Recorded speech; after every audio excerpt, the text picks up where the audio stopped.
لو تناهيتم إلى سر الحياة وصنعتم كائنا حيا نرى. معجزہ کسے کہتے ہیں؟ جو سائنس کے لیے بہت بڑا چیلنج ہو. معجزے کا صدور کس کی طرف سے ہوتا ہے؟ اللہ کی طرف سے. دیکھو معجزہ اور کرامت یہ برحق ہیں. معجزہ کہتے ہیں پیغمبر کے ہاتھ پہ اللہ ایسا کام کرے جو سائنٹیفکلی ممکن ہے ہی نہیں. سائنس فیل ہے وہاں. جیسے اللہ نے اس کائنات کو پہلی مرتبہ کیسے بنایا, سائنس یہاں فیل ہے. جب کچھ تھا ہی نہیں تو بن کیسے گیا؟ بھائی کن کی طاقت سے. اسی طرح پہلی مرتبہ زندگی کیسے پیدا ہوئی, یہاں سائنس کیا ہے؟ فیل. کہتے ہیں نامیاتی کیمیا کہتے ہیں نا اس کو, آرگینک, کہ یہ کیسے بن گئی جان, کیسے امپاسبل جان کا پڑھنا. اللہ کہتے ہیں وَنَفَخْتُ فِيهِ مِن رُوحِي, میں نے اپنی قدرت سے اس میں روح ڈالی ہے. حیات پیدا نہیں ہو سکتی, بے جان چیز سے جاندار پیدا نہیں ہو سکتا. اللہ کہتے ہیں سورہ نور میں خلق کل دابۃ من ماء وجعلنا من الماء کل شیء حی, ہر زندہ چیز کو پانی سے پیدا کیا ہے. پانی یہ زندگی کی کیا ہے؟ بنیاد. لیکن پیدا کیسے کیا؟ پانی میں کوئی ایسے جراثیم یا سافٹ ویئر انسٹال نہیں ہوئے جو حیات کا ذریعہ بنے, زندگی کا ذریعہ بنے, شعور کا ذریعہ بنے. اللہ کہتے ہیں میں نے اپنی قدرت سے کیا یہ کام. تو اب کیا ہے معجزہ کسے کہتے ہیں؟ وہ کام جس میں کرنے والا کون ہو؟ اللہ. جیسے لاٹھی کا سانپ بننا, اس کی کوئی سائنٹیفکلی لاجک ممکن تھی؟ نہ یہ جادو تھا, کچھ بھی نہیں. تبھی جادوگر فوراً ایمان لے آئے. جیسے میں نے ایکسپلین کیا تھا نا, فوراً کیوں ایمان لے آئے؟ او بھائی یہ سچی مچی میں کیسے بن گیا؟ اس کا مطلب یہ کون بنا رہا ہے؟ اللہ. تو سلیمان علیہ السلام نے بھی ارادہ کیا کہ اتنی دور ملکہ سبا رہتی ہے, مہینوں کی مسافت ہے, گھوڑوں پہ اونٹوں پہ, اور اس کا تخت بھی اتنا وزنی, وہ تو اونٹوں پہ لانا ممکن, بحری جہاز کے علاوہ اسے کوئی بھی نہیں لا سکتا, اور بحری جہاز تک پہنچائے گا کون؟ تو سلیمان علیہ الصلوۃ والسلام نے چاہا کہ اس کے آنے سے پہلے اس کو ہم معجزات دکھائیں. خوب سمجھو یہ بہت اہم آیت ہے. آج کل بہت زیادہ فضائل اعمال میں کرامتیں اور فلاں نے کرامتیں, اور حالانکہ یہ کرامتوں کا باب تو اتنا وسیع ہے. حدیث کی کتابوں میں کرامتیں, علامہ ابن تیمیہ رحمہ اللہ تعالیٰ نے تو اتنی تابعین تبع تابعین کی کرامتیں ذکر کی, آپ حیران ہو جاؤ گے. ابن قیم اور ابن تیمیہ نے. یہ سارے غلط تھوڑی تھے, جھوٹے تھوڑی تھے. کوئی قبر میں نماز پڑھ رہا ہے مرنے کے بعد, کوئی کسی کا گدھا زندہ ہو رہا ہے, اہل اللہ کے واقعے, سب محدثین واقعات لکھ رہے ہیں. تو یہ صرف فضائل اعمال میں نہیں ہے, کتابیں بھری ہوئی ہیں ایسے واقعات سے. لیکن جن لوگوں کا بیچاروں کا مطالعہ ہی نہیں ہے, کیونکہ عربی آتی نہیں ہے, یہ زیادہ تر واقعات عربی کتابوں میں, اور حدیث یعنی محدثین ذکر کرتے ہیں یہ واقعات. تو یہ سلسلہ آدم علیہ السلام کے زمانے سے چلا آ رہا ہے, معجزوں کا بھی اور کرامتوں کا بھی. تو معجزے اور کرامت میں کیا فرق ہے؟ معجزہ پیغمبر کے ہاتھ پہ, کرتا کون ہے؟ اللہ. کرامت بھی اللہ ہی, لیکن ہاتھ کس کا ہوتا ہے؟ ولی کا, پیغمبر کا نہیں ہوتا. ایک عقیدہ یہ سمجھ لو. دونوں ایسے کام ہوتے ہیں جس کی کوئی سائنٹیفکلی لاجک بنتی نہیں. اللہ کرتا ہے, تو اللہ تو سب کچھ کر سکتا ہے. آگ میں زندہ بھی رکھ سکتا ہے. یہ ابراہیم علیہ السلام کا آگ میں زندہ رہنا صرف ان سے ثابت نہیں ہے, بعض اولیاء سے بھی ثابت ہے کہ آگ میں زندہ رہے وہ. مجھے موقع ملا نا تو اس پہ میں ایک کلپ انشاءاللہ ریفرنسز کے ساتھ ریکارڈ کرواؤں گا. یہ تو بہت واقعات ہیں اس طرح کے. تو کرامت اور معجزے میں دونوں کس کی طرف سے ہیں؟ اللہ. لیکن ایک فرق ہے, معجزے کا یقین کرنا ضروری ہے, جو انکار کرے گا کافر. اگر اس معجزے کا ذکر قرآن نے کیا ہے, سمجھ رہے ہیں, اسی طرح وہ کرامت جس کا ذکر قرآن نے کیا ہے اس کا انکار کرنے سے بھی کیا ہو جائے گا؟ کافر, کیونکہ ثبوت اس کا مستند ہے. اب قرآن نے نبیوں کے معجزے کا بھی ذکر کیا اور ولیوں کی کرامتوں کا بھی قرآن نے ہی ذکر کیا. مثال کے طور پر یہ جو واقعہ ہے, سلیمان علیہ السلام نے کہا کہ ایکم یاتینی بعرشہا قبل ان یاتونی مسلمین, کہ کون ہے اس کا عرش تخت اٹھا کے لے آئے اس کے یہاں پہنچنے سے پہلے. یہ سلیمان علیہ السلام خود نہیں کر رہے, اپنے کسی امتی کے ذمے لگا رہے ہیں, امتی کے ذمے لگا رہے ہیں. تو قرآن کہتا ہے قال عفریت من الجن، ایک جن نے کہا انا آتیک بہ قبل ان تقوم من مقامک. بھائی وہاں اس کا یہاں تک پہنچنا تو دور کی بات، حضرت آپ مجلس برخاست ہوگی اس سے پہلے میں لے آؤں گا یہاں پہ. قرآن کہتا ہے قال الذی عندہ علم من الکتاب. ہم کہہ سکتے ہیں بھائی جن تھا نا، وہ جن توڑ کے جائے گا اٹھا کے لے آئے گا، یہ تو کرامت تو نہ ہوئی.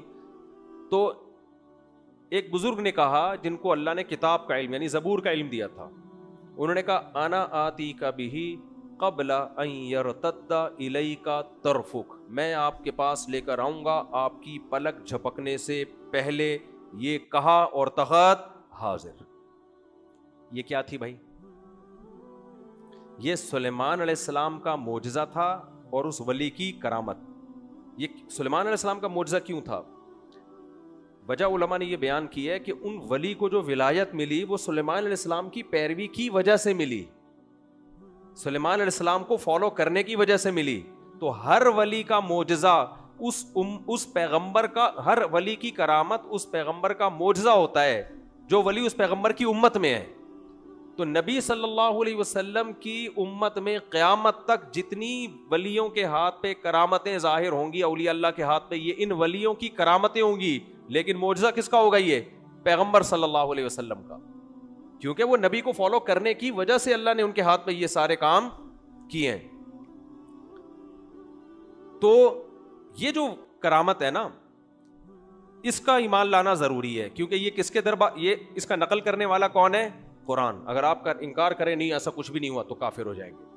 اسی طرح حضرت مریم کو اللہ نے شوہر کے بغیر بیٹا دے دیا. یہ کس کی کرامت ہے؟ حضرت مریم کی. حضرت مریم پیغمبر نہیں تھی، شوہر کے بغیر کسی عورت کے بیٹا ہو سکتا ہے؟ ان ہو گیا بیٹا. تو یہ کرامت کس کی ہے؟ حضرت مریم کی، اور اس پر ایمان لانا ضروری ہے. عیسیٰ علیہ السلام بغیر باپ کے پیدا ہوئے، یہ معجزہ ہے کس کا؟ عیسیٰ ابن مریم کا. اس کو بیان کون کر رہا ہے؟ بولو. قرآن. قرآن بیان کر رہا ہے. اب آگے چلیں، ایسے بہت سارے واقعات ہیں. تو ہم جب آگے جاتے ہیں نبی صلی اللہ علیہ وسلم کی، اچھا یہاں ایک بات یہ بھی رکھیں کہ کرامت کا صادر ہونا اس بات کی علامت نہیں ہے کہ یہ ولی پیغمبر سے بہتر ہو گئے ہیں.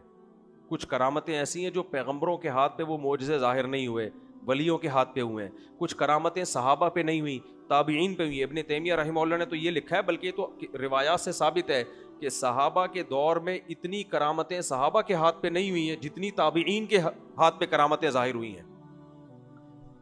اور میں نے تو خود اپنی آنکھوں سے مشاہدہ کیا بعض کرامتوں کا، میں اس کی ڈیٹیل میں نہیں ابھی جاتا، کہ جو کم درجے کا نیک تھا اس کے ہاتھ پہ کرامت ظاہر ہوئی، جو زیادہ درجے کا نیک تھا اس پہ کرامت ظاہر نہیں ہوئی. تو یہ کوئی اچھمبے کی بات نہیں ہے. لوگ فوراً جب کوئی کرامت کا واقعہ آتا ہے کہتے ہیں ابے ابو بکر تو ایسی کرامت کر نہیں سکے، فلاں بزرگ کو تو آگ میں پھینکا وہ تو جل گئے، اور وہ بات کے 200 سال پہلے کے بزرگ کو آگ میں ڈالا وہ نہیں جلے. ابے پھینک رہے ہیں لمبی لمبی، کیا کر رہے ہیں بھائی؟ اس بیس پہ آپ انکار نہیں کر سکتے. ہاں انکار اس بیس پہ کرو کہ بھائی اس کا ثبوت کیا ہے، یہ بیان کرنے والا کون ہے. بیان کرنے والا ثقہ ہے تو اس کی خبر کو مانا جائے گا. 2-3 شرطوں کے ساتھ کرامت کو مانا جائے گا. 3 شرطوں کے ساتھ. بیان کرنے والا قابل اعتماد، جس کی کرامت بیان کی جا رہی ہے اس کا بزرگ ہونا ثابت ہو جائے، یہ وہ خود 2 نمبر نہیں ہے. اور تیسری بات، اس سے کوئی شرعی حکم کو تبدیل نہ کیا جائے. کرامت کی بیس پہ کبھی شرعی حکم چینج نہیں ہوتا، بس واقعہ ہے، اللہ کی قدرت ہے بس. تو اگر یہ 3 شرطیں پائی جائیں گی تو کتنا ہی عجیب واقعہ ہو، کتنا ہی عجیب ہو بھائی، وہ عجیب اس لیے نہیں ہے کہ کر کون رہا ہے، وہ اللہ کر رہا ہے. مردے کا زندہ ہونا قیامت میں ہوں گے کہ نہیں ہوں گے؟ تبھی مشرکین کہتے تھے بھائی یہ تو سمجھ میں ہی نہیں آتا. اللہ کہہ رہا ہے میں کر رہا ہوں نا، تو کیوں سمجھ میں نہیں آ رہا؟ تو جو بھی واقعات نبی صلی اللہ علیہ وسلم کے بعد بھی ہوئے ہیں اور قیامت تک ہوتے رہیں گے. میں نے شہیدوں کے خون کی خوشبو اپنی ناک سے سونگھی ہے. یہ کرامت ہے یا نہیں ہے؟ ایک کی نہیں سونگھی، بہت سوں کی سونگھی، اور صرف اکیلے میں نے نہیں، 20 نے سونگھی ہے. اب کوئی کہے کہ اب یہ قصے کہانیاں سنا کے لمبی لمبی پھینک رہا ہے، بھائی اگر آپ سمجھتے ہو کہ مفتی طارق مسعود جھوٹ بولتے ہیں تو آپ انکار کر دو. اور کوئی سمجھتا ہے کہ یار مفتی صاحب جھوٹ نہیں بولتے تو وہ کیا کرے گا؟ وہ پھر اس بیس پہ انکار نہیں کرے گا کہ اٹ ازنٹ پاسبل. نا نا نا, پاسبل فار گاڈ, اللہ کے لیے کیا ہے, پاسبل ہے. تو اگر کسی کو فضائل اعمال کی کرامتوں پر اس بیس پہ اعتراض ہے کہ وہ کرامتیں مولانا زکریا نے نقل کی اور مولانا زکریا معاذ اللہ جھوٹے تھے, وہ نہ مانے. اور اگر وہ کہتا ہے نہیں مولانا زکریا نے نقل کی ہیں جن کتابوں سے ان کے مصنفین جھوٹے تھے, تو بھی بولو نہ مانے. میں سمجھتا ہوں, یقین ہے مجھے, حلفیہ بیان دے سکتا ہوں, شیخ الحدیث مولانا زکریا جھوٹے نہیں تھے. ان کی آپ بیتی دیکھ لو, میرے والد صاحب نے ان کی صحبت میں وقت گزارا ہے, ان کا تقوی, ان کی للہیت, ان کے تقوی کے واقعات مسلم ہیں, تواتر سے ثابت ہیں ہندوستان میں. اور جو کرامتیں فضائل اعمال میں لکھی ہوئی ہیں وہ انہوں نے خود نہیں لکھی, وہ کتابوں سے لی ہیں. ان کتابوں کے مؤلفین بھی سچے تھے. تو لہذا جو ان واقعات کی بیس پہ فضائل اعمال کے خلاف کلپ بازی کرتے ہیں, ان کو چاہیے کہ ان محدثین کے خلاف کلپ بازی کریں جنہوں نے یہ کرامتیں لکھی ہیں. ان کے لیے ایک لفظ نہیں بولتے اور سارا نزلہ کس پہ گراتے ہو, فضائل اعمال. پھر یہ جو اعتراض کیا جاتا ہے یہ کیسے ہو گیا فضائل اعمال میں یہ کرامت, یہ کیسے ہو گیا, یہ کیسے ہو گیا. بھائی جب اللہ کر رہا ہے تو پھر کیسے ہو گیا کیا مطلب یار؟ پھر تو مردہ بھی زندہ ہو سکتا ہے, پھر تو قبر سے مردہ اکھڑ کے بھی آ سکتا ہے, پھر تو آگ میں بندہ جل کے نہیں بھی مر سکتا ہے, گدھے گھوڑے سب زندہ ہو سکتے ہیں. پھر کرنے والا کون ہے؟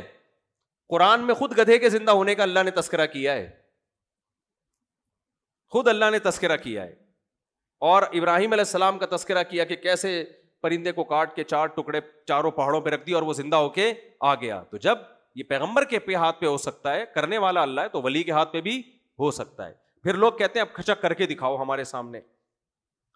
تو یہ تو وہی سوال ہے کہ مشرکین مکہ نبی سے کہتے تھے یہ معجزہ ظاہر کرو, یہ معجزہ. تو نبی کیا کہتے ہیں, بھائی یہ میرے ہاتھ میں نہیں ہے, جب اللہ چاہے گا ہو جائے گا, نہیں چاہے گا نہیں ہوگا, میں کوئی خدا تھوڑی ہوں. تو یہ کانسیپٹ کلیئر ہو گیا.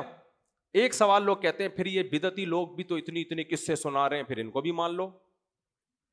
بھائی کسی کو ان کے ثقہ ہونے کا یقین ہے تو مان لیں, ٹھیک ہے نا, اگر یقین نہیں ہے تو نہیں مانے. ہمیں اعتراض ہے بھائی, ہم کہتے ہیں کہ یار ان کے دیگر اعمال دیکھو. دوسرا, جس کتاب سے یہ نقل کر رہے ہیں, اول تو کس کتاب سے کس سے نقل کر رہے ہیں, کوئی کتاب بھی میں بھی نہیں لکھے ہوئے ہوتے. پھر بھی اگر کوئی اس کو مان لے کرامت کو تو ہمیں کوئی اعتراض نہیں ہے. اگر کسی کا یہ خیال ہے ہمارے حضرت بہت نیک ہیں اور ان کے ساتھ ایسا ہوتا ہے تو مجھے کوئی اعتراض نہیں ہے, تو ہم اس پہ اعتراض نہیں کریں گے کہ ان کے ساتھ ایسا ہوا کہ نہیں ہوا. ہم اس پہ کہیں گے کہ پہلے ان کا نیک ہونا ثابت کرو. ہم ثابت کریں گے وہ نیک نہیں ہے, ٹھیک ہے نا, اس پہ بحث کرو ہم سے. نیک ہو, آپ کو چرسی اٹھ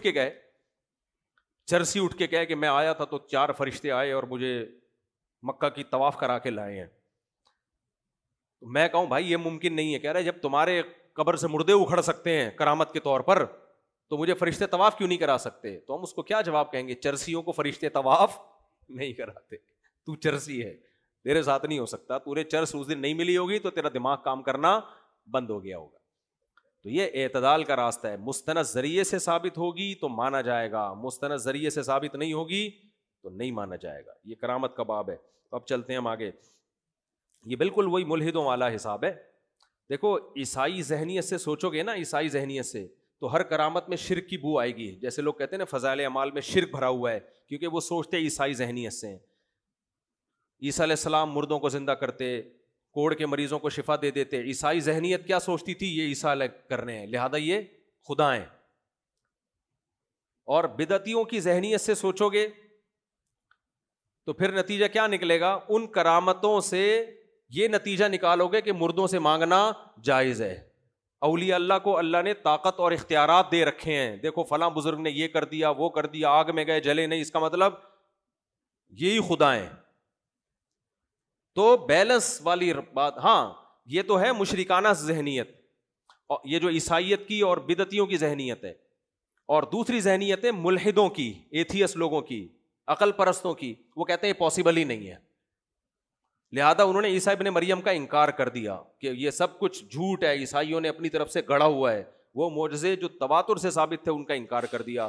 تو نہ عقل پرست بننے کی ضرورت ہے حد سے زیادہ, اور نہ ان کرامتوں سے یہ کہنا کہ فضائل اعمال میں شرک بھرا ہوا ہے. جس کو یہ کرامتیں فضائل اعمال میں شرک لگتی ہیں اس کا دماغ عیسائی ذہنیت والا ہے. کیونکہ وہ عیسیٰ علیہ السلام کے معجزوں کو بھی کیا کہتے ہیں؟ شرک سمجھتے ہیں، کیونکہ وہ اس کی بیس پہ عیسیٰ کو اللہ کے ساتھ شریک کر دیتے ہیں. ہوا و حرص والا دل بدل دے، میرا غفلت میں ڈوبا دل بدل دے.